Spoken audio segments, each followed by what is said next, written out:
Quando o professor Almeida entrou na sala de aula vazia após o fim da aula na Universidade de Lisboa, ele viu Miguel e Lucas abraçados num beijo apaixonado junto à janela que dava para o Rio Tejo. Em vez de gritar ou denunciar como todos esperavam, o professor fechou a porta silenciosamente e tomou uma decisão que iria abalar não só aqueles dois jovens de 21 anos, mas toda a turma e as suas famílias. Miguel sentiu o coração parar quando ouviu a porta ranger.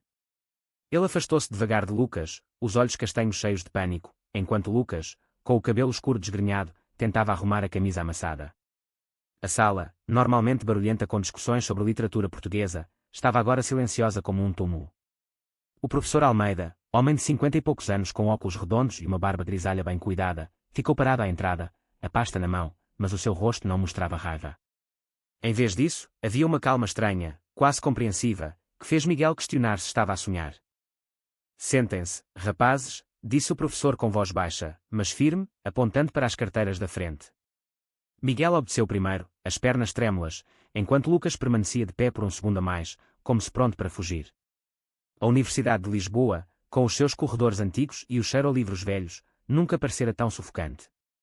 Miguel pensou na família em Coimbra, conservadora até à medula, e imaginou o pai a descobrir. Lucas, vindo de uma família mais aberta no Porto, ainda assim sentia o peso dos olhares futuros dos colegas. O professor sentou-se na beira da secretária, cruzando as pernas. Eu vi tudo. E não vou fingir que não aconteceu. Mas também não vou correr para a direção da faculdade como muitos esperariam. As palavras caíram como uma bomba silenciosa.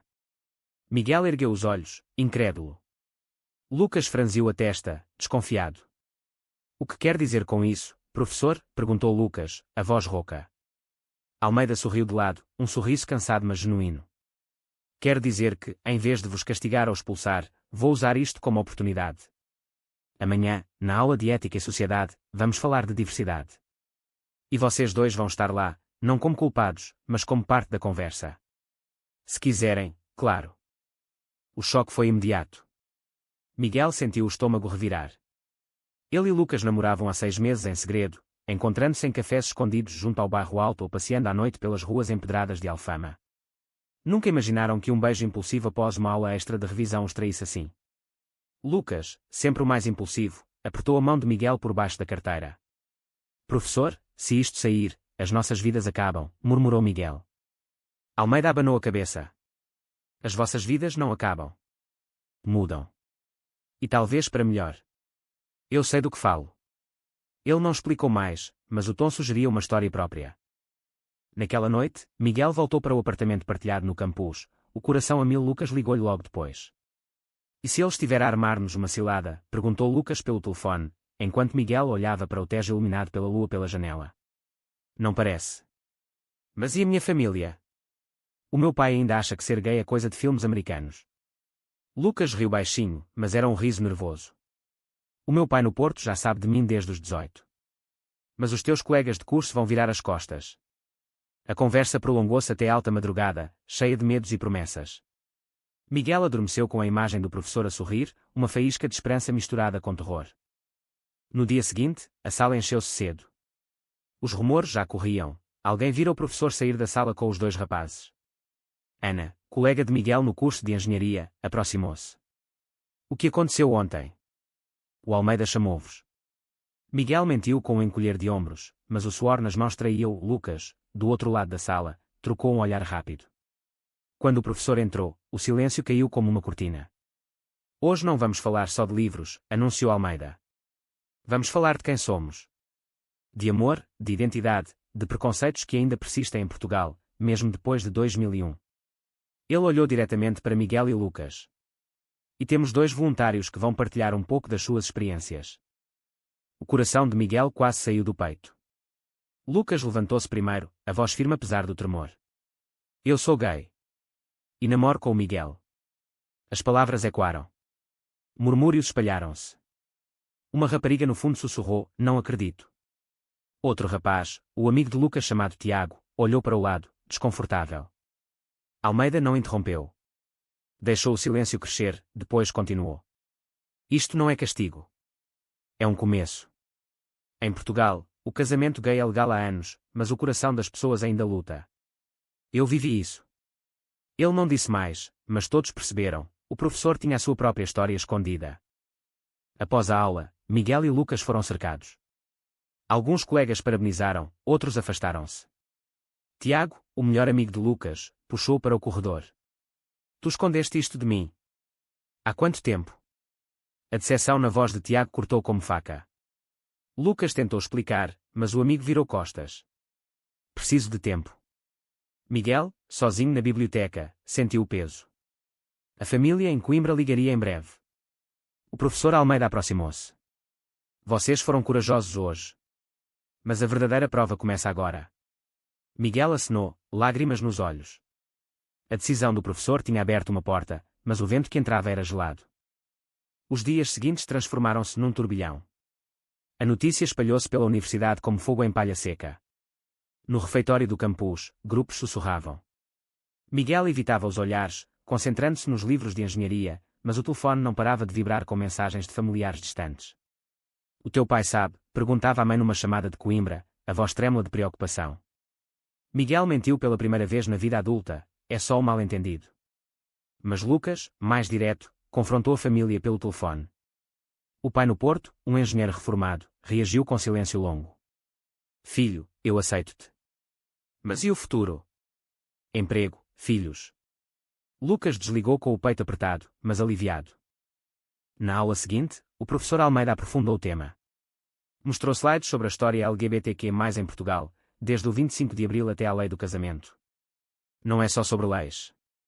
É sobre pessoas, disse ele, olhando para Miguel. Lucas interveio, eu sempre soube quem sou. Mas esconder dói mais que revelar. Miguel, ainda reservado, acrescentou baixinho, para mim, é como carregar uma mochila invisível. Cada passo pesa. A turma dividiu-se, metade ouvia com respeito, a outra metade, liderada por Tiago, mostrava desconforto. Tiago aproximou-se de Miguel após a aula. O Lucas mudou. Tu mudaste-o. A acusação implícita feriu. Miguel defendeu-se. Ninguém muda ninguém. Nós só nos encontramos. Em casa, Miguel recebeu uma visita surpresa, o tio de Coimbra, enviado pelo pai. Volta para casa no fim de semana. Vamos falar como homens. O convite soava como ordem. Lucas ofereceu-se para ir junto, mas Miguel recusou. Preciso de enfrentar sozinho. Na viagem de comboio para Coimbra, Miguel revivia memórias, o primeiro encontro com Lucas numa festa de literatura no campus, as risadas partilhadas em passeios pelo Chiado, os sonhos de futuro juntos. Chegando, o pai esperava na sala de estar antiga, com fotos de família na parede. Gay. Na minha casa. O que dirão os vizinhos? As palavras cortaram fundo. A mãe chorava em silêncio. Miguel explicou, com voz trêmula, sobre o amor, sobre o professor que os apoiara. O pai abanou a cabeça. Aquele professor está a estragar-vos. De volta a Lisboa, Lucas enfrentava os seus próprios demónios. Tiago, o amigo de infância, marcou um encontro num café perto da Praça do Comércio. Eu não consigo aceitar. Sempre foste o meu irmão. Agora isto. Lucas tentou explicar o isolamento que sentira anos antes, as noites em claro questionando a identidade. Tiago levantou-se. Preciso de distância. A traição do amigo abalou Lucas mais que qualquer coisa.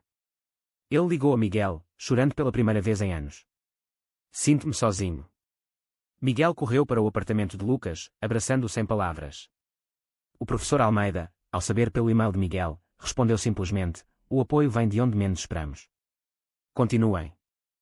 A pressão social crescia. Nas redes da universidade, memes anónimos circulavam. Os namorados da sala 3. Miguel sentiu o pânico crescer. Numa noite chuvosa, ele e Lucas caminharam pela Avenida da Liberdade, as luzes dos candeeiros refletindo nas poças. E se desistirmos? Por segurança, sugeriu Miguel. Lucas parou, os olhos brilhantes. Desistir seria trair-nos a nós mesmos. O professor abriu a porta. Nós não vamos fechá-la. A conversa prolongou-se até ao amanhecer, fortalecendo o laço. Mas o conflito interno de Miguel aprofundava-se, ele questionava se o amor valia a dor da família. Lucas, mais resiliente, tornava-se o pilar. No fim da semana, uma reunião informal organizada pelo professor reuniu alguns alunos. Almeida contou, pela primeira vez em público, pedaços da sua história. Eu escondi-me durante 20 anos. Perdi amigos, quase perdi a mim mesmo. Hoje, vejo em vocês a coragem que me faltou.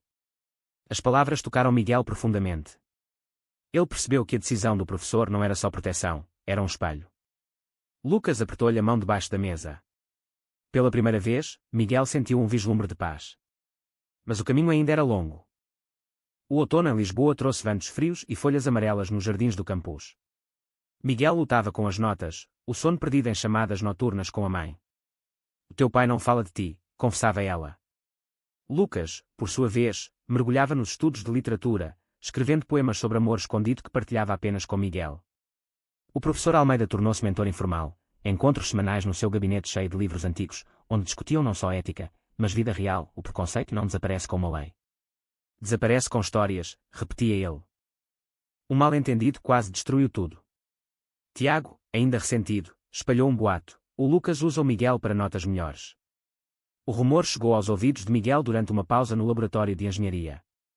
Ele confrontou Lucas no pátio central. É verdade. Usaste-me. Lucas ficou atordoado. Nunca. Tiago está a vingar-se. A discussão elevou-se, vozes altas e quando contra as paredes de azulejos. Miguel virou costas, lágrimas nos olhos, e passou a noite sozinho. Lucas enviou mensagens, mas Miguel ignorou. O professor interveio no dia seguinte: conversa. Sem orgulho. O amor exige isso. Miguel encontrou Lucas num banco junto ao rio, o vento a agitar os cabelos. Desculpa. O medo fala mais alto. Lucas abraçou-o: eu também tenho medo. Mas juntos somos mais fortes. O momento de reconciliação trouxe alívio, mas expôs a fragilidade. A família de Miguel marcou uma visita surpresa a Lisboa. O pai chegou com a mãe, o rosto fechado. Vim ver com os meus olhos. No apartamento simples de Miguel, o pai viu fotos de Lucas na parede. Este é ele. A tensão era palpável. Lucas, convidado para jantar, chegou nervoso. O pai questionou: o que oferece ao meu filho? Estabilidade. Lucas respondeu com honestidade: amor. E respeito. A mãe de Miguel chorou, mas o pai permaneceu rígido. Isto vai destruir a nossa família. Após a visita, Miguel desabafou com o professor. Sinto que traí os meus pais. Almeida partilhou mais: eu perdi o meu pai sem nunca ter contado. Não cometas o mesmo erro. As palavras ecoaram. Lucas, enquanto isso, enfrentava pressão no curso. Um professor substituto, conservador, reduziu-lhe a nota num trabalho sobre identidade. Coincidência? Perguntou Lucas a Miguel. Juntos, decidiram falar com o diretor. A decisão do professor Almeida de os apoiar publicamente na reunião influenciou outros. Alguns colegas mudaram de lado, defendendo-os. Tiago, vendo o impacto, começou a hesitar. Num fim de semana em Sintra, Miguel e Lucas escaparam para clarear as mentes. Caminhando pelos palácios antigos, de mãos dadas pela primeira vez em público, sentiram liberdade. Aqui, longe de tudo, sou só teu, disse Miguel. Lucas sorriu. Mas ao regressar, uma mensagem do pai de Miguel esperava: pensa bem. Volta para casa. O conflito interno de Miguel atingiu o pico. Ele questionava a identidade, o futuro. Lucas segurou: escolhe-te a ti primeiro. A amizade com Tiago recomeçou devagar, um pedido de desculpas num café. Eu estava errado. Ainda sou teu amigo. A traição transformou-se em apoio lento. O semestre avançava. A turma, agora mais unida graças às aulas do professor, organizou um debate aberto. Miguel falou pela primeira vez com confiança: ser gay não é escolha. É ser. Lucas completou: e o amor supera preconceitos quando damos espaço. O professor Almeida observava, orgulhoso. Mas a verdadeira prova aproximava-se: uma assembleia da faculdade sobre inclusão. A assembleia da faculdade encheu o auditório principal. Miguel e Lucas sentaram-se na primeira fila, mãos entrelaçadas discretamente. O professor Almeida subiu ao palco como orador principal. Hoje não falamos de teoria. Falamos de vidas reais. Ele apresentou Miguel e Lucas não como casos, mas como exemplos de coragem. Os aplausos misturaram-se com murmúrios. Um pai de aluno, conservador, levantou-se: isto promove o que não é natural. A tensão subiu. Miguel sentiu o peito apertar, mas Lucas apertou-lhe a mão. O professor respondeu calmamente: o que não é natural é o ódio disfarçado de moral. Após o evento, a família de Lucas organizou um jantar no Porto. O pai, agora mais aberto, abraçou Miguel. Bem-vindo à família. Mas em Coimbra, o pai de Miguel endureceu. Uma carta chegou: escolhe, nós ou ele. Miguel chorou no ombro de Lucas. Não posso perder a família. Lucas, sacrificando o seu conforto, sugeriu, vai falar com eles sozinho. Eu espero. Miguel viajou sozinho. Em casa, confrontou o pai, eu amo-vos. Mas amo também. Não é escolha. A mãe mediou, dá tempo. O pai cedeu parcialmente, não aprovo, mas não vou cortar laços. O sacrifício emocional deixou Miguel exausto, mas mais forte. De volta a Lisboa, um novo conflito surgiu. Um colega de quarto de Lucas, ciumento, queixou-se à direção sobre distúrbios. O professor Almeida interveio novamente, defendendo-os numa reunião privada. Eles são estudantes exemplares. O problema é o preconceito. A vitória trouxe alívio, mas expôs vulnerabilidades. Miguel questionou o seu caminho, e se eu não aguentar? Lucas respondeu, tu aguentas. Nós aguentamos. Juntos, planearam o futuro, um apartamento partilhado após a formatura, viagens pela Europa. Tiago tornou-se aliado verdadeiro, organizando um grupo de apoio no campus. Eu aprendi com o erro. As noites de conversa profunda fortaleceram todos. Miguel sentiu a identidade consolidar-se. Lucas, sempre otimista, planeou uma viagem a Cascais para celebrar 6 meses. Na praia, ao pôr do sol, Lucas ajoelhou-se simbolicamente, não é pedido de casamento ainda. É promessa de ficarmos juntos contra tudo. Miguel aceitou, lágrimas de alegria. O professor, ao saber, sorriu, vocês cresceram. Mas o clímax aproximava-se. O pai de Miguel anunciou visita final. Decidi vir ver como vives. A tensão era máxima. Miguel preparou o apartamento, Lucas cozinhou. O encontro foi tenso no início, o pai observava tudo. Mas ao ver os dois jovens interagirem com respeito, algo mudou. Não entendo. Mas vejo que és feliz. As palavras foram o primeiro passo. Miguel abraçou o pai pela primeira vez em meses. Lucas observava, orgulhoso. A decisão do professor tinha criado ondas que chegavam longe. A primavera trouxe flores aos jardins da universidade e uma nova leveza aos passos de Miguel e Lucas. A formatura aproximava-se, e com ela, planos concretos. Miguel aceitou um estágio em Lisboa, Lucas um mestrado em literatura. O apartamento partilhado tornou-se lar verdadeiro, cheio de livros e risos. A família de Miguel, embora lenta, enviava mensagens ocasionais. O pai até perguntou por Lucas numa chamada, como está ele? O progresso era pequeno, mas real. Lucas visitou Coimbra pela primeira vez, e o jantar correu sem drama. Ainda não sou fã, mas respeito, admitiu o pai. O professor Almeida organizou uma última aula especial, legado. Convidou ex-alunos e falou da sua própria jornada, eu escondi-me. Vocês não precisam. Miguel e Lucas partilharam as suas histórias completas, desde o beijo descoberto até ao crescimento. A turma, agora transformada, aplaudiu de pé. Tiago, emocionado, abraçou-os, vocês mudaram-me. A amizade, outrora quebrada, estava mais forte. Numa noite de celebração no Bairro Alto, Miguel e Lucas dançaram ao som de fado moderno. Lembras-te do medo inicial? Perguntou Miguel. Lucas riu, lembro. Mas o professor viu o que nós não víamos, potencial. O amor, testado por crises, emergiu mais profundo. Miguel escreveu uma carta à família, obrigado por tentarem entender. Lucas planeou uma viagem a Paris, símbolo de liberdade. No último dia de aulas, o professor chamou-os ao gabinete. Estou orgulhoso. A minha decisão foi arriscada, mas certa. Miguel agradeceu, o senhor salvou-nos. Almeida abanou a cabeça, vocês salvaram-se a si mesmos. A despedida foi emotiva. Anos depois, Miguel e Lucas, agora profissionais, regressaram à universidade como convidados. A sala onde tudo começou estava cheia de novos rostos. Eles contaram a história, inspirando outros. O professor, reformado, assistia com orgulho. A sociedade mudara um pouco mais, graças a escolhas corajosas. É verdade ou falso que a decisão do professor foi a correta, provando que o amor verdadeiro entre dois homens consegue sempre superar os preconceitos da sociedade e da família em Portugal?